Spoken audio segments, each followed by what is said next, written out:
Liverpool at Anfield in the first leg of their quarterfinal tie against Porto. 2-0 winners. Naby Keita in the 5th minute off a deflection. And Roberto Firmino in the 26th minute. Liverpool enjoying the 2-0 lead. At just about half an hour, Stevie, I think you wanted a professional, comfortable result. Was this it for you? It was, yeah. I think obviously another goal would have killed it completely. But at the same time, I expect Liverpool to score away from home at Porto, and that means that they've got to score 4. I mean, really, do we see Porto getting 4 goals? So, yeah, thoroughly professional.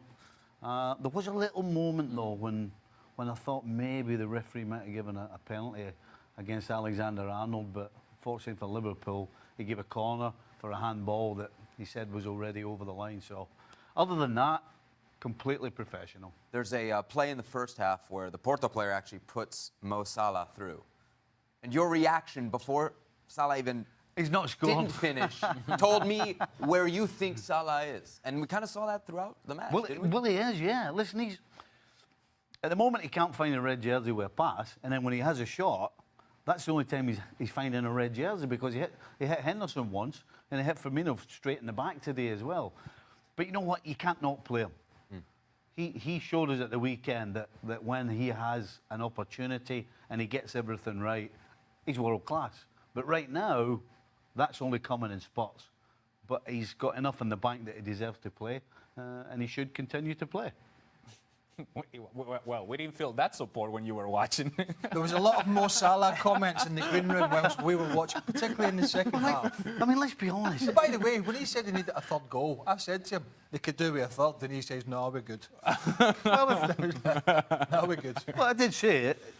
We're going to score a goal at Porto. They didn't get that means the they third. need 4. They ain't scoring 4 goals. They didn't get the third. Do you think they were aggressive enough going for the third? Yeah, absolutely. Yeah, I mean, listen, when you've got a team pinned in the way Liverpool had Porto pinned in, there's not a lot of space in the penalty box. I mean, there's bodies everywhere. Maybe that's why Mo Salah's hitting Firmino and Henderson, but there's not a lot of space, and so it means that defenders, particularly because there's enough of them, can get a block or a challenge or do enough to put you off. So, hey, absolutely 100% professional. There's a lot of things breaking down off Mo Salah at the moment, right? More than there was in his fantastic year last year. An awful lot of things in the final third are bobbling off or he's hitting somebody. But there's still enough out there that he's a game changer.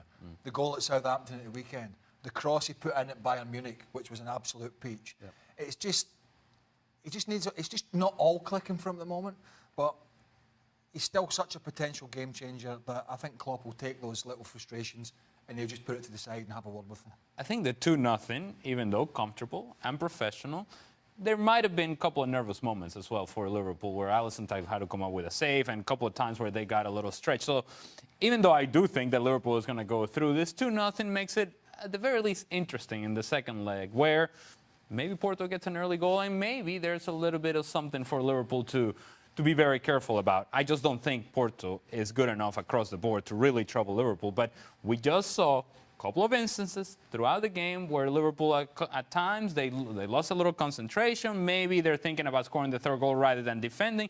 And in doing so, they expose themselves. And that is something that you don't want to do often.